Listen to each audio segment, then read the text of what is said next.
नमस्कार विद्यार्थी मित्रांनो, विषय नोकरी या यूट्यूब चॅनलवर आपल्या सर्वांचं स्वागत आहे. आज आपण महावितरण व महापारेषण TCS IBPS द्वारे विचारले जाणारे प्रश्न घेणार आहोत. तर प्रश्न पहिला, कोणत्या करंटला अल्टरनेटिंग करंट म्हणतात? कोणत्या करंटला अल्टरनेटिंग करंट म्हणतात? उत्तर क्रमांक 4, जो करंट आपली किंमत व दिशा बदलतो त्या करंटला अल्टरनेटिंग करंट असे म्हणतात. प्रश्न क्रमांक 2, आपल्या देशात AC निर्मितीची मान्य फ्रिक्वेन्सी किती आहे? उत्तर क्रमांक 3, 50 हर्ट्झ. म्हणजेच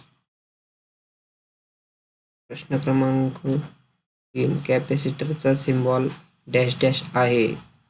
उत्तर क्रमांक 4, C.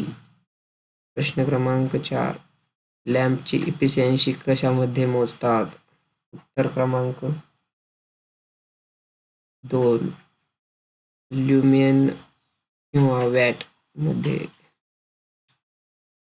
प्रश्न क्रमांक 5, गॅस फिल्ड लॅम्पमध्ये कोणते उदासीन वायू भरलेले असतात?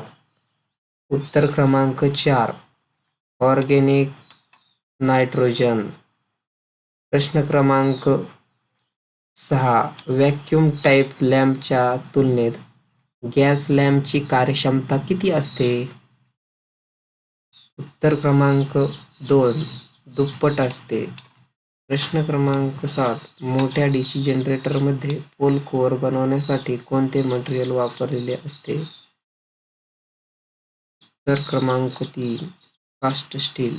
प्रश्न क्रमांक 8, DC जनरेटरच्या आर्मॅचरचा रेझिस्टन्स कमी का असतो? उत्तर क्रमांक 2, आर्मॅचर व्होल्टेज ड्रॉप कमी करण्यासाठी. प्रश्न क्रमांक 9, जनरेटरमध्ये ब्रश बनवण्यासाठी कोणते मटेरियल वापरतात? उत्तर क्रमांक 2, कार्बन आणि ग्राफाइट. प्रश्न क्रमांक 10, आर्मॅचर वायंडिंगचा रेझिस्टन्स मोजण्यासाठी कोणते साधन वापरतात? उत्तर क्रमांक 4, केल्विन ब्रिज. खालीलपैकी कोणते इन्सुलेटेड मटेरियल वर्ग B मध्ये मोडते? उत्तर क्रमांक 3, ग्लास फायबर ग्लास. प्रश्न क्रमांक 12, DC स्टार्टरमध्ये स्टार्टिंग रेझिस्टन्स साठी कोणते मटेरियल वापरतात? Eureka material. उत्तर क्रमांक 1, युरेका. प्रश्न क्रमांक 13, लोड वाढला असला तरी तर कोणती DC कंपाऊंड मोटर कायम स्पीडवर कार्य करते? उत्तर क्रमांक 2, कम्युनिटी लॉंग शंट. प्रश्न क्रमांक 14, इन्व्हर्टरचे कार्य काय आहे? उत्तर क्रमांक 2, DC चे AC मध्ये रूपांतर करणे हे इन्व्हर्टरचे कार्य आहे.